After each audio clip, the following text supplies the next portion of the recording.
Daus kebangun tuh karena dia dengar ada suara orang kayak baris-baris, macam kayak ada tentara atau paskibra gitu di depan pintu. Macam suara langkah kaki yang kayak serentak gitu loh. Dia juga ngeliat bayangan dari balik gorden tuh yang ke arah luar.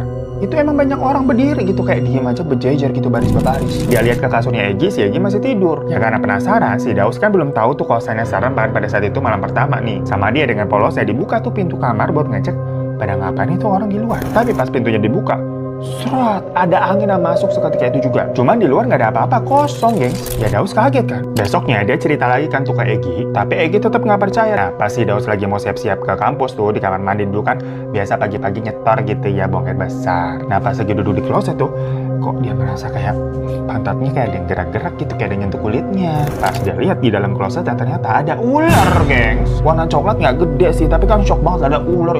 Serem banget. Refleks sama si Daus tuh di flush toiletnya dan dia tutup tuh klosetnya. Dia langsung panik tuh bilang ke Egy dan lapor ke pemilik kos. Kamar kosan mereka itu kan memang di lantai 1 nih soalnya. Tapi tahu-tahu dia mendengar ada lagi tuh suara orang baris berbaris di depan pintu kamar. Jadinya dia kebangun dan dilihat si Egy nih lagi duduk ketakutan tuh di atas kasur kayak, "Us, itu suara apa?" tanya si Egy. Ya Daus bilang kan, "Ya itu yang kemarin aku dengar nih, ini nih suaranya begini nih." Dan lagi-lagi karena penasaran si Daus mau buka pintunya. Tapi si Egy langsung bilang kan kayak, "Tunggu Us, ngapain kamu mau buka pintunya?" Ya Daus bilang, "Aku penasaran itu orang apa setan?" Setelah sekian lama, hampir 3 tahun gak ketemu Egy ya, akhirnya Daus nih bisa melihat sahabatnya lagi. Namun dengan kondisi yang bener-bener bikin Daus kaget karena si Egy kurus banget tiduran di kasur. "Loh, kamu sakit apa, Gi? Kenapa kamu gak cerita?" Nah si Egy nih dengan entengnya bilang kayak, "Aing henteu gering, kuring keur digegeh ku jurig." Hah?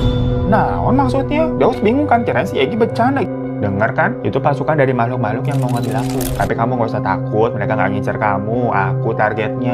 Daus masih kayak denial tuh, tapi Egy menyuruh dia buat, ya udah lihat aja tuh keluar jendela. Dan di situ si Daus ngelihat kayak ada banyak orang di luar pagar rumahnya Egy tuh berjejer berdiri. Ada juga tuh sosok-sosok lain yang duduk atau gelantungan di sekitar pohon-pohon yang ada di sana. Ada pocong, ada kuntilanak, aku macem-macem lah pokoknya. Yang mana katanya semua itu udah mengincar Egy, macam kayak burung gagak nih yang udah nungguin mangsanya mati. Ya Daus ketakutan lah lihat begitulah. Yang ternyata waktu itu yang terjadi di kosan itu memang dari makhluk-makhluk yang sedang mengincar Egy, bukan karena kosannya horor. Jadi si Egy ini cerita kalau keluarganya itu melakukan semacam pesugihan di mana harus mengorbankan anak pertama dari setiap keturunannya tuh di umur 25 tahun. Jadi waktu itu orang tuanya mengorbankan anak pertama mereka. Habis itu lahir anak kedua, ketiga, dan seterusnya sampai Egy. Berlangsung lagi habis itu anak kedua nih setelah 25 tahun harus mempunyai keturunan dan dikorbankan tuh anak pertamanya. Selanjutnya anak ketiga dan seterusnya sampai Egy yang merupakan anak bontot tuh anak kelima. Dan hal itu pokoknya kan berlangsung lagi ke anak cucunya. Pokoknya nggak berhenti gitu ya. Jadi sebenarnya jarak Egy sama kakaknya lumayan jauh-jauh tuh. Dimana kakak-kakaknya semua melakukan hal itu tapi Egy nggak mau.